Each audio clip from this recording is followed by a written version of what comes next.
Morgan, cardiologist and executive director, health and community education at Piedmont Healthcare in Atlanta. It's always a good day when we have you here in studio. Dr. Morgan, good to see you.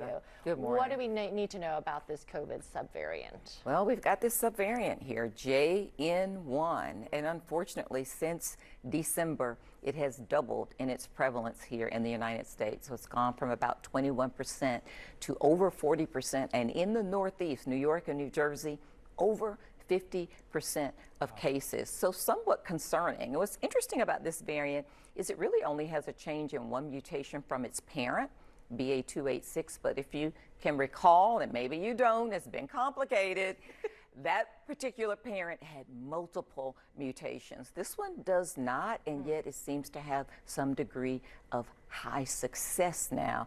Either it's increasing in transmission or it has been able to evade our immune systems. We don't know which it is. Okay. Well, and Dr. Morgan, I mean, I think a lot of people post-pandemic have been enjoying gathering for the holidays, being able to be in tight quarters. Is there anything we can do, though, to help prevent this from spreading, as we wind down the year? Yeah, and you know what? That's such a good point, because what we're seeing is this post-Thanksgiving bump, right? So we're just in time for Christmas. We've got this post-Thanksgiving bump from all of our interactions and holidays, and we'll see people traveling and moving around again, and so all of these interactions, and so you need to really just have situational awareness. What is your health? What is the health like of people that you will be around? If you can be outdoors, if you're in environments where you can be outdoors, have those gatherings outdoors. If you're indoors, try to have ventilation. Are there people around you who are elderly or immunocompromised? What is your status? What has your behavior been before you arrived? That type of thing, because we have so many tools now in our toolbox. Use them as you need them. And if you are traveling, plan ahead. What happens if you get sick? Do you have the ability to isolate? Do you have some place to go? Can you get an antiviral therapy? How will you get it? Think about those things ahead of time and just plan. And remember, COVID isn't the only thing out there. We've got RSV, we have flu. All of those things have increased, especially the flu, by 200%. And even so, when you look at the numbers from the CDC, I mean, a lot of people are not getting, the flu vaccines and all the other vaccines. It's not the COVID booster. What is it called? It's updated vaccine.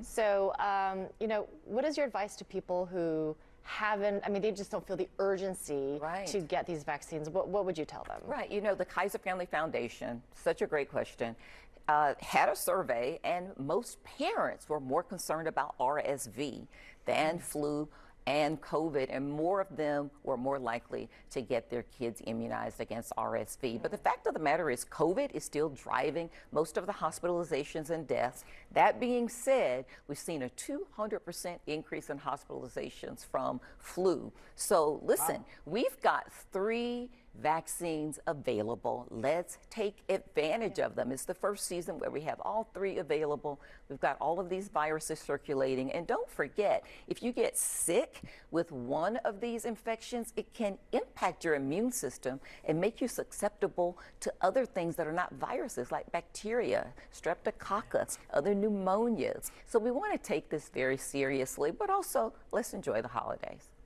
You had one more thing that I know on a different topic you wanted to ask about. Let's not take it for granted, right? Because I remember that we have vaccines available, and I'm so grateful for science. Because I remember in March and April, May, no, really, truly, June, July of 2020, I remember just being so scared because there was no vaccine. And remember the rush to get a vaccine because, or people trying to jump the line, So, and now we're taking it for granted, like, okay, well, it's available, we'll get it when we can, That's right. So, but before we go, just to switch topics for a moment, because there's this new Monitoring Our Future survey that found teen alcohol use continues to decrease. So obviously, I'm asking you this because people tend to drink during the holidays with their family.